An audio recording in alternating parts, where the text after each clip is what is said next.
Quite weird news, मैं खुद नहीं समझ पा रहा हूं कि मैं आपको क्यों बता रहा हूं।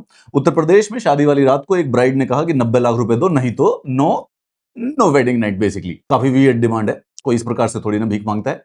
Also probably the worst wedding night ever. यार ये सीएनएन न्यूज की न्यूज है एंड 90 लाख रुपए और मतलब अलग ही डिमांड रखी। सो जो इंसिडेंट है वो जगदीशपुरा हथरस के पास हुआ। जो ब्राइड थी उन्होंने अपने घर वालों को भी बुला लिया, घर पे थोड़ा सा कलेश वलेश हुआ। लड़की के घर वालों ने पीएनजी लाइन को तोड़ वोड़ के घर को, लड़के के घर वालों को आग लगाने की भी कोशिश की। अभी इस समय एफआईआर करवा दी गई है। कई बार ऐसी जो न्यूज है वो थोड़ी सी बस ऐसी सेंसेशनलाइज करी हुई लगती है, but in any scenario 90 lakh rupees और नो सैक, मतलब थोड़ा सा एक्सट्रॉटिव डिमांड थी। मतलब 9,000 okay might actually sense just for the sake of the feminism. To be honest, even that's an extortion, and it would actually rather be called as prostitution if you're asking for the money on the basis of the wedding night. But if one has to ask it, 90 lakhs rupees is definitely extortion. Probably the limit shall actually be set up at the 9,000. Though I don't know about it. पूरी news में ये CNN news 18 का जो Instagram page था उस पर बड़ी एक इंटरेस्टिंग चीज देखी। यहाँ पे कोई पोटी उपाला नाम की कोई लड़की है और she is a CEO of some company जिसकी वेबसाइट एग्जिस्ट नहीं करती है, और उसने मैसेज किया आई लव, उस कमेंट किया I love this bride and I couldn't understand why.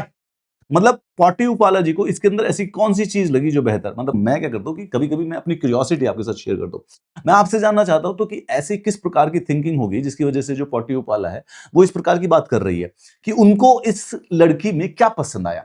Is that demand, मतलब कि या फिर वो कुछ इस प्रकार से कुछ चेंजेस चाहती है सोसाइटी में, कुछ प्रोग्रेसिव चेंजेस कि before the wedding night there shall be a demand for the money. Personally मुझे नहीं लगता, because that would actually called as, that would be called as a prostitution. And let's be honest about it, even the struggle which the sex worker goes through, I don't think prostitution should be legalized in a manner कि वो wedding night के ऊपर इस प्रकार से 90 लाख रुपए की extortive demand रखे। And as I already said, 9,000 probably wrong, but still उसके बावजूद भी let's say कि अगर कोई मान ही नहीं रहा है तो फिर 9,000 रुपए में फिर भी बात कर सकते हैं।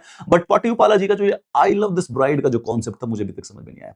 Is this some sort of feminism, or is this some sort of satire, or is this some sort of mental disease? कि कोई भी absurd चीज हो उसको बेसिकली सपोर्ट कर देना है रैंडमली। जैसे कई बार होता है वो कुछ भी खाना खाओ कुछ लोग वॉमिट कर देते हैं। तो anything they just simply have no idea. मतलब मैं अभी नहीं जानता, हो सकता है पॉटी उपाला जी सही हो। I am personally not aware about the whole dynamics which shall go into these things. तो मैं तो सिर्फ और सिर्फ आप लोगों से पूछना चाहता हूं, मेरे जो फ्रेंड्स हैं सारे के सारे, आप जो लोग जो भी वीडियो देखते हैं, आपका ओपिनियन मेरे साथ शेयर कर सकते हैं। क्या है ऐसा? I personally I don't love this brand, forget about me. उसका बेचारा हस्बैंड उससे लव नहीं कर पा रहा है, तो ये तो पता नहीं क्या करेगी। वैसे पॉटी उपाला जी को ये समझना चाहिए कि भाई आई लव दिस ब्राइड, लेकिन तुझसे भी लव के तो वो तो 90 लाख रुपए मांगी लेगी, फिर क्या करेगी? Will you love her then also? I don't know, I was just spitballing here.